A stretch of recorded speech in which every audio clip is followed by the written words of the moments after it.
Hello, old guy jamming here.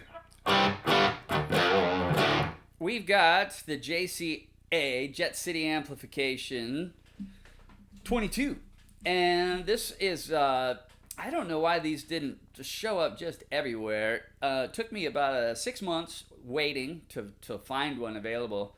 It was on Reverb 500, seriously, and then about a day, 2 days later, it went down to 325, which is what you should pay for this. Now they're designed by the Soldano people, and they do have to be loud. You have to have the masters up at 3 or higher for it to really sound good. So it's not a bedroom amp unless you use an attenuator. But if you really want to take advantage of what it offers, it's got to be up pretty loud. Hence the earplugs that I wore for part of this demo. All right, so we've got a crunch video, and then we've got a higher gain video, and then a nice piece at the end. So make sure you stick around for that. Subscribe, hit the like button, do me a solid, watch the thing, pass it along, share it with somebody else. The reason these are real popular is because they're easily modified. The circuit board is not full of a bunch of integrated circuits. It's full of discrete components that are typical size, not a lot of microchips, surface mount little stuff. Real components that you can swap out. It's repairable. If it breaks, you could probably find out what's going on and fix it, or at least an amp tech could, instead of just replacing a motherboard or having to dump it like you would with a Blackstar or Marshalls, I'm afraid. Those Marshalls are getting pretty intricate inside.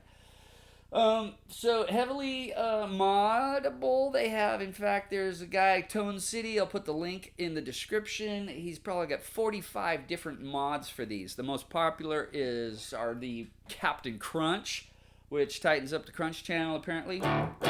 And they have a slow mod available now. It's $100, but you can get the pieces parts, and it's supposed to tighten up the crunch channel or the overdrive channel. There's a Brown Eye mod, there's JCM mod, there's just mods up the wazoo, which is why people like to get these amps. Sometimes I've heard of people getting 2 or 3 and modding them all a little bit different. There's a deep mod that you can do as well. However, I think it sounds pretty darn good as is, but it is a little soft in the power amp stage, a little bit spongy. But if you don't mind that, it sounds great. And what I really like about this is that it has a crunch channel that really supports the gain channel well. The crunch channel is great. It doesn't have a lot of clean, but that's good because I'm not a real clean player. What it does do real well is go from dirty and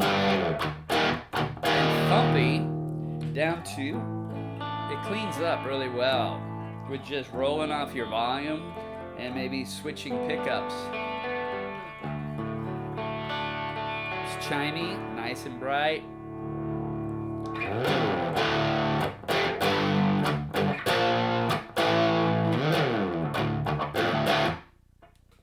So it sounds good. I like that. And then the crunch channel is also heavy enough to act as a dedicated rhythm channel for super hard rock, even some metal.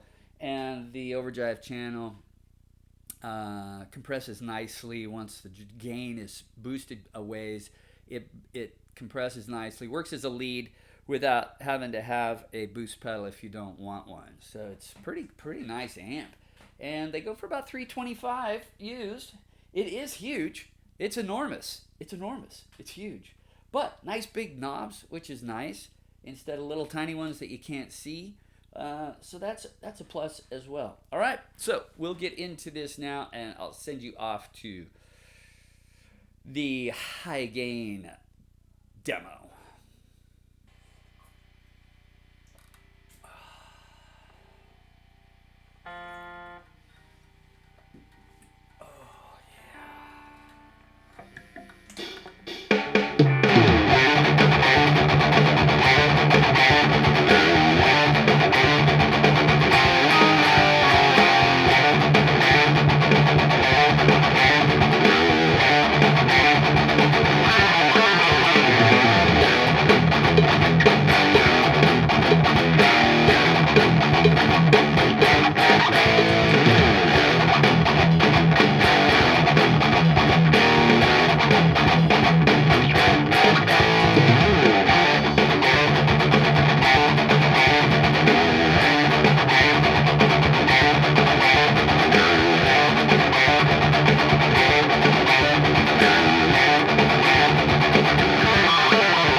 That sounds pretty good. Yeah, sounds great.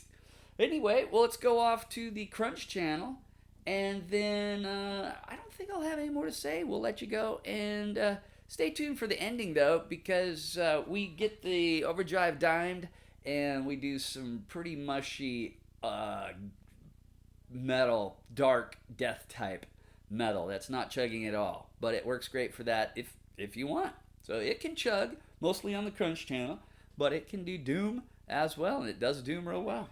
All right, catch you all later.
All right, so that's it. The JCA, it's a great amp, but it's super loud.